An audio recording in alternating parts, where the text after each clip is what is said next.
Albert Einstein once said, everybody's a genius, but if you judge a fish by its ability to climb a tree, it will live its whole life believing that it is stupid.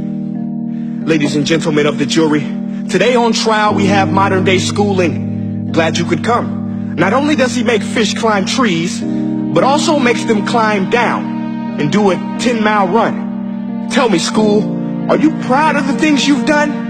Turning millions of people into robots, do you find that fun? Do you realize how many kids relate to that fish swimming upstream in class, never finding their gifts, thinking they are stupid, believing they are useless?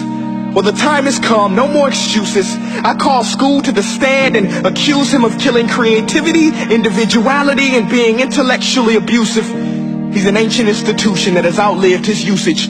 So, Your Honor, this concludes my opening statement, and if I may present the evidence of my case, I will prove it. Proceed. Exhibit A. Here's a modern day phone. Recognize it? Here's a phone from 150 years ago. Big difference, right? Stay with me. Here's a car from today, and here's a car from 150 years ago. Big difference, right? Well, get this. Here's a classroom of today, and here's a class we used 150 years ago. Now ain't that a shame? In literally more than a century, nothing has changed.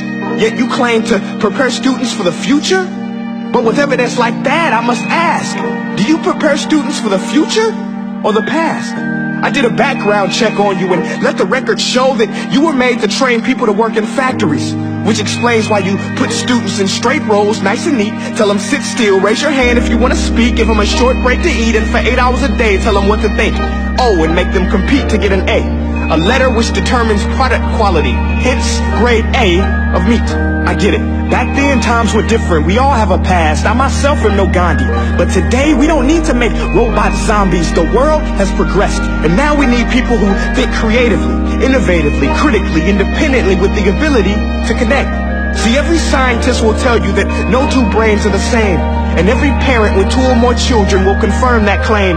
So please explain why you treat students like cookie cutter frames or snapback hats, giving them this one-size-fits-all crap. Watch your language. Sorry, Your Honor, but if a doctor prescribed the exact same medicine to all of his patients, the results will be tragic. So many people would get sick, yet when it comes to school, this is exactly what happens, this educational malpractice, where one teacher stands in front of 20 kids, each one having different strengths, different needs, different gifts, different dreams, and you teach the same thing the same way?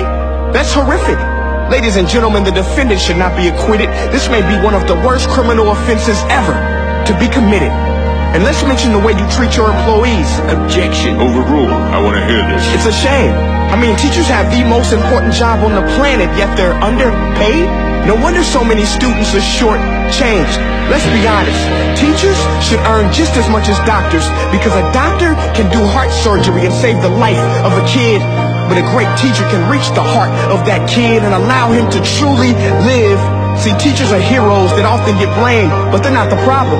They work in a system without many options or rights. Curriculums are created by policymakers, most of which have never taught a day in their life. Just obsessed with standardized tests. They think bubbling in a multiple choice question will determine success. That's outlandish. In fact, these tests are too cruel to be used and should be abandoned, but don't take my word for it. Take Frederick J. Kelly, the man who invented standardized testing, who said, and I quote, "These tests are too cruel to be used and should be abandoned." Ladies and gentlemen of the jury, if we continue down this road, the results will be lethal. I don't have much faith in school, but I do have faith in people. And if we can customize healthcare, cars, and Facebook pages, then it is our duty to do the same for education, to upgrade and change and do away with school spirit, because that's useless. Unless we're working to bring the spirit out of each and every student, that should be our task. No more Common Core. Instead, let's reach the core of every heart in every class. Sure, math is important, but no more than art or dance. Let's give every gift an equal chance. I know this sounds like a dream, but countries like Finland are doing impressive things. They have shorter school days, teachers make a decent wage, homework is non-existent, and they focus on collaboration instead of competition. But here's the kicker, boys and girls. Their educational system outperforms every other country in the world. Other places like Singapore are succeeding rapidly. Schools like Montessori, programs like Khan Academy. There is no single solution, but let's get moving.